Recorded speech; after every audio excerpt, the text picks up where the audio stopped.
Hello students, अभी हम लोग कैलकुलस में डिफरेंशियल इक्वेशन का स्टडी कर रहे हैं और डिफरेंशियल इक्वेशन में अभी हम लोग एक स्पेशल डिफरेंशियल इक्वेशन को डिस्कस करेंगे जिसका नाम है नॉन होमोजेनियस डिफरेंशियल इक्वेशन।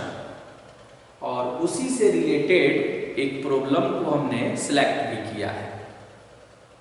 यानी अभी हम लोग क्या स्टडी करेंगे, non homogeneous differential equation. Previous lecture video में आपने देखा होगा कि हम लोगों ने पढ़ा था होमोजेनियस डिफरेंशियल इक्वेशन, लेकिन अभी क्या बोला मैंने, नॉन होमोजेनियस डिफरेंशियल इक्वेशन। मतलब ये कि वो होमोजेनियस नहीं है, नॉन होमोजेनियस है, और तब हम उसे होमोजेनियस बनाएंगे। ओके, तो अभी मेरा टॉपिक है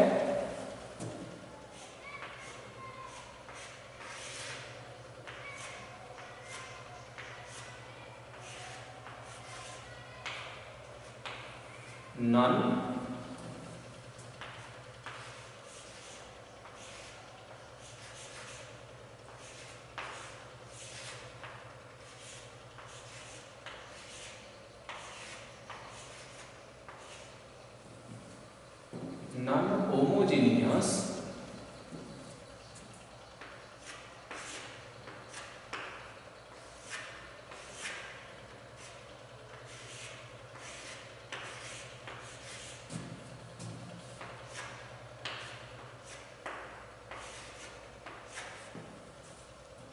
होमोजेनियस डिफरेंशियल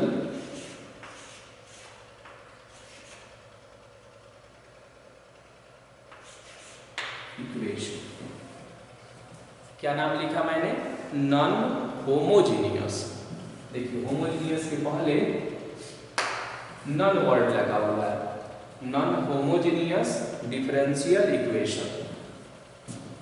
इसे हम शॉर्ट में लिखते हैं NH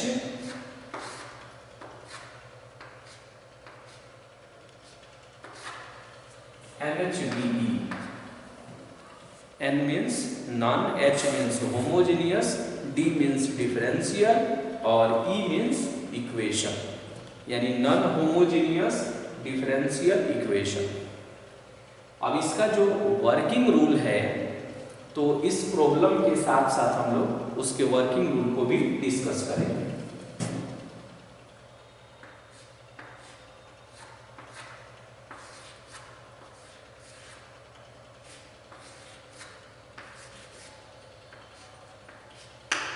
अभी इस प्रॉब्लम में देखेंगे कि dy अपॉन dx की जो वैल्यू है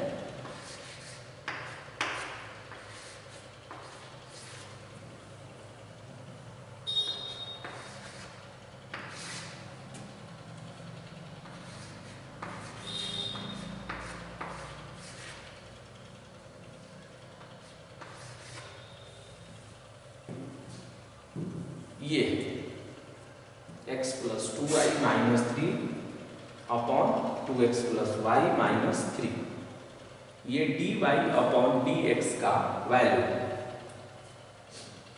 अब हम इसे पता कैसे करेंगे कि ये नॉन होमोजेनियस है।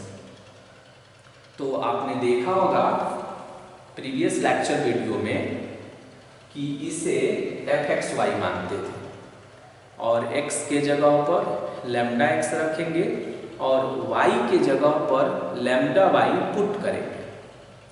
अगर ऐसा करने के बाद उसमें कोई चेंजिंग नहीं होता है, तब हम उसे कहते हैं कि वो होमोजेनियस है। तो सोचिए आप कि x के जगह पर लैम्डा x रखेंगे, y के जगह पर लैम्डा y पुट करेंगे और ये -3 है, तो हम लैम्डा को एलिमिनेट नहीं कर पाएंगे। वही सिचुएशन डाउन में भी है, इट मीन्स कि ये होमोजेनियस नहीं है, ये क्या है, नॉन होमोजेनियस है। अब नॉन होमोजेनियस का भी दो वेराइटी है, टू वेराइटीज है। तो अभी हम लोग फर्स्ट वेराइटीज का स्टडी कर रहे हैं। तो ये कह सकते हैं कि इसे हम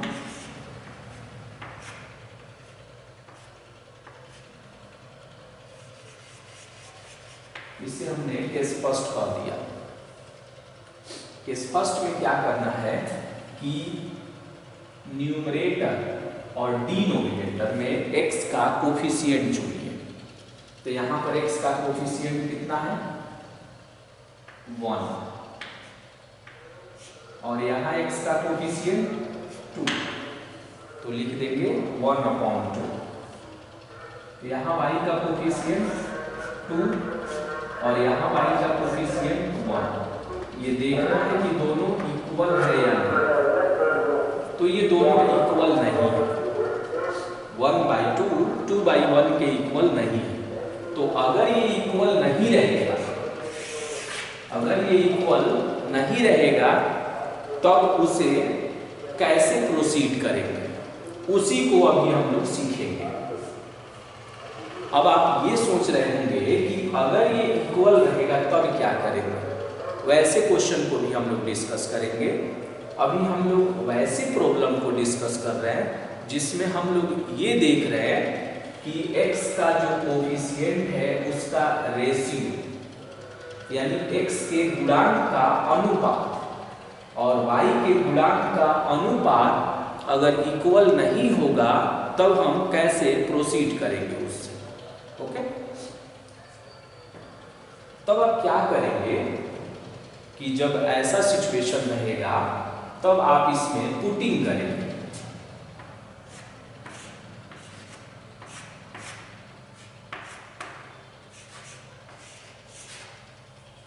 putting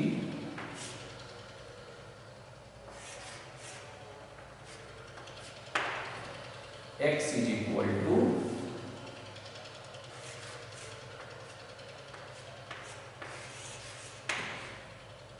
x dash plus h and y is equal to y dash और प्लस में 2। बहुत सारे बुक में देखेंगे कि इसे कैपिटल X भी यूज करता है और y डैश के जगह पर कैपिटल Y, तो उससे कोई प्रभाव नहीं पड़ेगा, लास्ट में आंसर सेम आएगा। ये आप पर डिपेंड करता है कि यहाँ कौन सा सिंबल आप यूज करेंगे। और h और k जो देख रहे हैं ये आर्बिट्ररी कांस्टेंट है। तो हमेशा इस बात का ध्यान रखेंगे कि अगर x के कोफिशिएंट का रेशियो y के कोफिशिएंट के रेशियो के इक्वल नहीं हो तो उस कंडीशन में x के पोजीशन पर x dash plus h put करेंगे और y के पोजीशन पर y dash plus k put करेंगे। अब आप इसे डिफरेंशिएट करेंगे।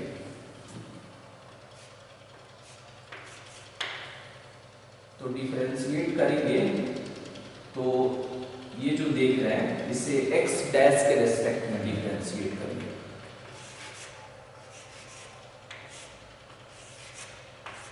dx upon dx dash, x dash का कोफिशिएंट 1 और ये ओनली कांस्टेंट है तो उसका डेसिमल 0। अब इसे क्रॉस मल्टीप्लाई कीजिए।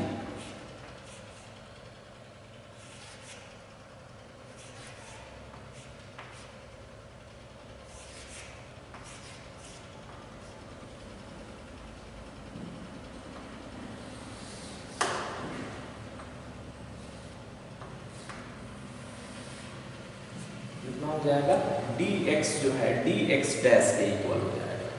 उसी तरह यहाँ dy डैश के इक्वल हो जाएगा। ये हमेशा ऐसा सिचुएशन क्रिएट होगा। हमेशा जब ऐसा आएगा तो x के पोजीशन पर x dash plus h and y के पोजीशन पर y डैश प्लस k। अब ऐसा हो सकता है कि डिफरेंट बुक में सिंबल जो है डिफरेंट यूज करता है। बट यहाँ जो सिंबल यूज किया जाता है इसके सिमिलर कोई सिंबल यूज करिए। जैसे मैक्सिमम बुक में देखेंगे यहाँ कैपिटल एक्स यूज करता है, क्योंकि ये स्मॉल एक्स है और यहाँ कैपिटल एक्स, मतलब कि हम एक न्यू वेरिएबल इंट्रोड्यूस करते हैं एक्स और वाई के बदले।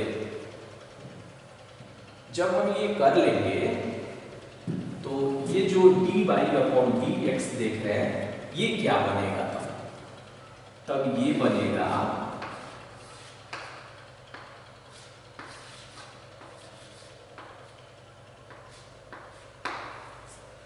देखिए x है तो x के जगह पर लिखेंगे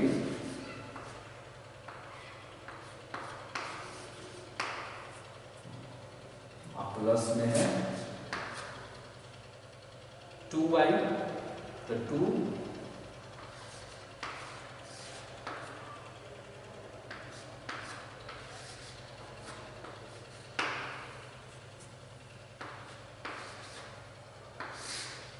फिर यहां भी x की वैल्यू पुट कर दीजिए तो 2x डैश प्लस में 2h फिर प्लस में y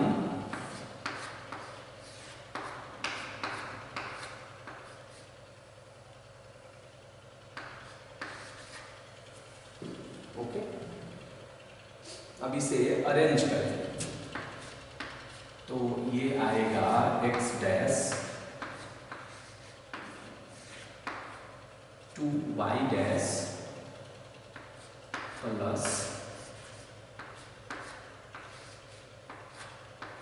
h plus 2k minus 3 और यहाँ आएगा 2x डैश प्लस में y डैश और 2h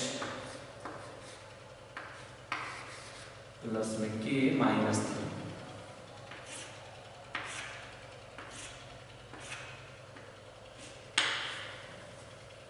हो गया ऐसे। अब देखिए यहाँ जो रिजल्ट आता है इसी से मिलता जुलता आता है। देखिए यहाँ क्या था x प्लस 2y और यहाँ क्या आया x dash plus 2y dash आया। यहाँ कितना है 2x प्लस y और यहाँ कितना है 2x dash plus y dash. Meaning कि ऐसा फील हो रहा है कि x के पोजीशन पर x डैश आ गया और y के पोजीशन पर y डैश आ गया और ये कांस्टेंट का काम करेगा। अब यही पार्ट जो है इंपॉर्टेंट है इसका। अब आपको इसमें ये सोचना है कि ये होमोजीनियस कब बनेगा। हम चाहते हैं कि ये होमोजीनियस बन जाए, तो होमोजीनियस बनने के लिए इन दोनों पार्टों को जीरो होना पड़ेगा। इट मीन्स कि ये कहना चाह रहे हैं हम कि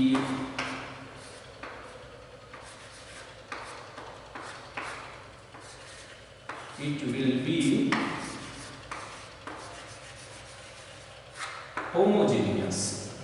कह रहे हैं कि ये होमोजीनियस होगा अगर ऐसा हो जाए कि h plus 2k minus 3 is equal to 0 and 2h plus k और माइनस 3 इज इक्वल टू 0। अब हम ऐसा सोच रहे हैं कि क्यों ना इस पार्ट को जीरो कर दिया जाए, कांस्टेंट वाले पार्ट को। अगर वो पार्ट जीरो हो जाए मीन्स कि समाप्त हो जाए तो उस कंडीशन में ये होमोजीनियस हो जाएगा। तो वहीं हमने क्या सोचा कि ये पार्ट अगर जीरो हो जाए और ये पार्ट भी अगर जीरो हो जाए तब क्या होगा, ये होमोजीनियस हो जाएगा। अब इन दोनों को सॉल्व करके h और k का वैल्यू फाइंड करना है, तो हम यहाँ डायरेक्ट लिख दे रहे हैं आफ्टर सॉल्यूशन। मतलब जब इसे आप सॉल्व करेंगे तो देखेंगे कि h का वैल्यू 1 और k का वैल्यू भी 1 होगा। इन दोनों को आप सॉल्व कर लेंगे किसी भी मेथड से और h और k का वैल्यू फाइंड कर लेंगे। किसका किसका वैल्यू, h का और k का। इससे ये पता लगता है कि अगर h के जगह पर 1 पुट कर दे तो सोचिए क्या होगा, 2 और 1 3 और 3 माइनस 3 0, मीन्स कि ये पार्ट डिलीट हो जाएगा। और k के जगह पर भी 1 पुट कर दें इसमें, h के जगह पर 1 और k के जगह पर 1 इसमें भी पुट कर दें तो ये डिलीट हो जाएगा। अब है कि क्यों इसे डिलीट करना चाहते हैं, क्योंकि जब हम इसे डिलीट कर देंगे तो ये होमोजीनियस बन जाएगा। तो इसे हम होमोजीनियस बनाने के लिए इसे हम डिलीट कर रहे हैं।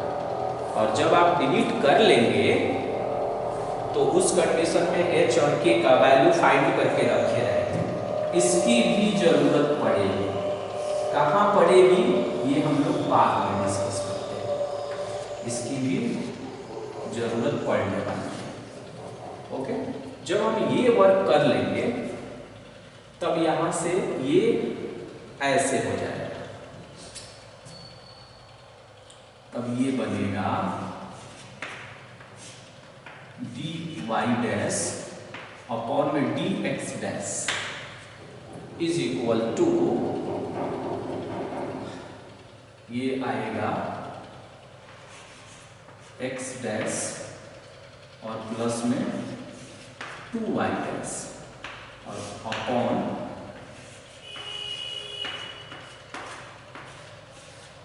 ये आएगा। ओके, अब ये क्या है, ये होमोजीनियस है। तो होमोजीनियस में क्या पुटिंग करते हैं हम, होमोजीनियस में आपने पढ़ा होगा पुटिंग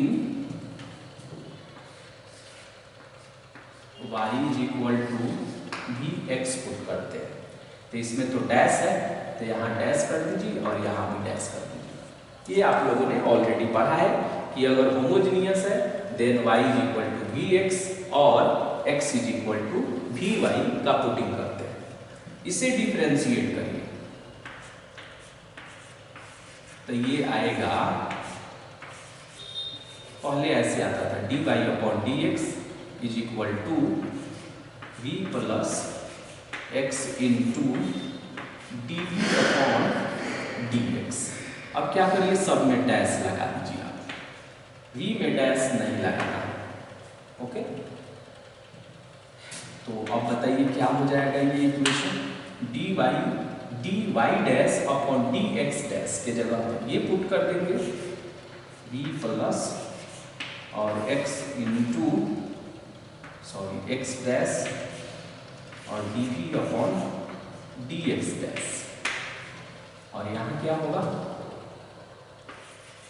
x डैश प्लस में 2 और y डैश की जगह पर vx डैश और 2x डैश और y डैश की जगह पर कितना vx dash.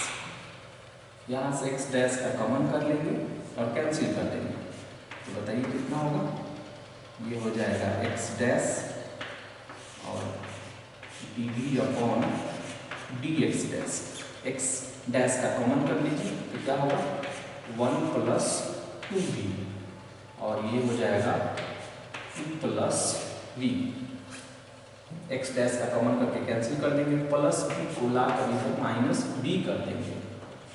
Now take the LCM, ये होगा 1 प्लस 2v और ये मल्टीप्लाई करेगा माइनस में 2v माइनस में v स्क्वायर और अपॉन 2 प्लस v, 2v से 2v को कैंसिल कर देंगे। इसके बाद का जो सिचुएशन है कि x वाले पार्ट को उधर करते हैं और v वाले पार्ट को इधर, तो आप बताइए ऐसे आएगा क्या, 2 प्लस v और अपॉन 2 प्लस v और अपॉन में आएगा 1 माइनस v स्क्वायर और यहाँ होगा dv और इधर कितना होगा, ओके। अब इसे क्या करिए, इंटीग्रेट कर दीजिए। तो जब हम इसे इंटीग्रेट करते हैं अगर बोथ साइड में ऐसे, तो क्या बनेगा, इंडिविजुअली ऑपरेट करिए, टू कांस्टेंट बाहर, और ये होगा dv upon 1 minus V square, और ये होगा v dv और 1 माइनस वी स्क्वायर, और ये हो जाएगा log x डैश, और कांस्टेंट ऑफ इंटीग्रेशन भी हम उसी के फैमिली का चुन लेते हैं, c, log c चुन लिया कांस्टेंट ऑफ इंटीग्रेशन के लिए log c, क्योंकि उसी से रिलेटेड है। अब बताइए इसका फॉर्मूला आप ऑलरेडी पढ़े हुए हैं, dx upon a square minus x square, तो 1/2 a log a plus x और अपॉन a माइनस x, ऐसे होता था। 1 माइनस बी स्क्वायर का dc बताइए क्या आएगा, -2b, तो क्यों नहीं हम यहाँ पर सेटिंग कर लेते हैं, यहाँ हम सेटिंग कर लिए -2 का, और डाउन में भी -2 का हमने सेटिंग कर लिया, -2 कैंसिल हो जाएगा फिर। अब देखिए 1 माइनस बी स्क्वायर का dc -2b, यानी लॉग यूज कर सकते हैं, तो यहाँ 2 से 2 कैंसिल हो जाएगा, और ये हो जाएगा 1/2, ये माइनस और प्लस माइनस कर देगा, और 1 माइनस बी स्क्वायर, और ये बना देगा log cx हो जाएगा। कैसे log cx हो जाएगा, सॉरी x डैश हो जाएगा। अब बताइए कैसे होगा ये, क्योंकि ये दोनों प्लस में, ये क्या है, कांस्टेंट ऑफ इंटीग्रेशन, ये 2 से 2 कैंसिल हो गया। अब देखिए अब क्या कर रहे हैं, नेक्स्ट स्टेप देखिएगा ध्यान से, log 1 प्लस v और अपॉन में 1 माइनस v, ये -1/2 है तो इसको यहाँ ला दीजिए, तो रूट में अंडर 1 माइनस वी स्क्वायर हो जाएगा, और ये हो जाएगा log a minus log b, तो क्या हो जाएगा, log a अपॉन b हो जाएगा, तो अपॉन में ऐसे आएगा,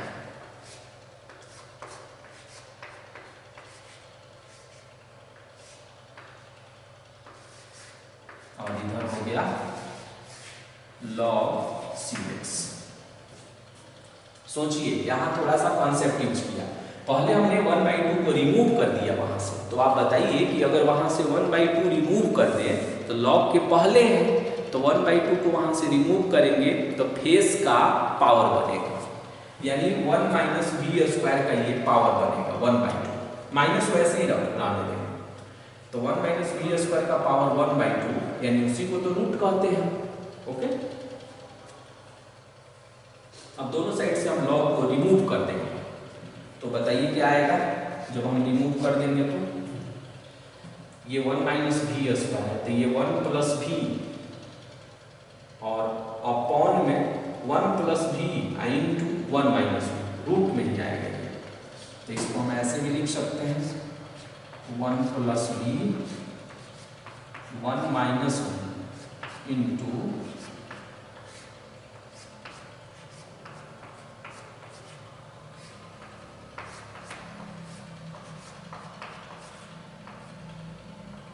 ये हो गया, और इज इक्वल टू हो गया cx, लॉग हटा दिया हमने।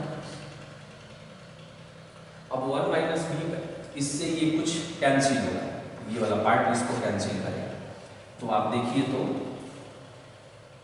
क्या हो जाएगा, तो ये हो जाएगा रूट में 1 प्लस बी, और ये हो जाएगा 1 माइनस बी का पावर 3/2, देखिए ये ऐसे होगा 1 प्लस बी, और ये होगा 1 माइनस बी का क्यूब होगा, और टोटल पावर कितना होगा 1/2,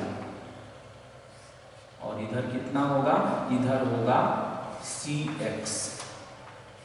थोड़ा स्पेस की कमी है इसलिए हमने ऐसा लिख दिया। अब ये जो देख रहे हैं रिजल्ट, ये जो पार्ट आप देख रहे हैं यहाँ से लेकर और यहाँ तक, ये जो पार्ट आप देख रहे हैं, ओके। तो देखिए यहाँ 1/2 है। अब आप इसे सिंप्लीफाई करके देख लीजिएगा ऐसा आ रहा है कि नहीं, आएगा ऐसा। तो 1/2 है, 1/2 को हटाने के लिए क्या करेंगे, वर्ग कर देंगे। तो वर्ग कर देंगे तो ये उधर चला जाएगा, C² X² हो जाएगा, यहाँ से 1/2 हट जाएगा। अब कहेंगे कि उसके बाद क्या करेंगे, तो उसके बाद एक स्टेप और आपको सोचना है, जिसकी प्लानिंग हम यहाँ पर एक बॉक्स बनाकर लिख दे रहे हैं।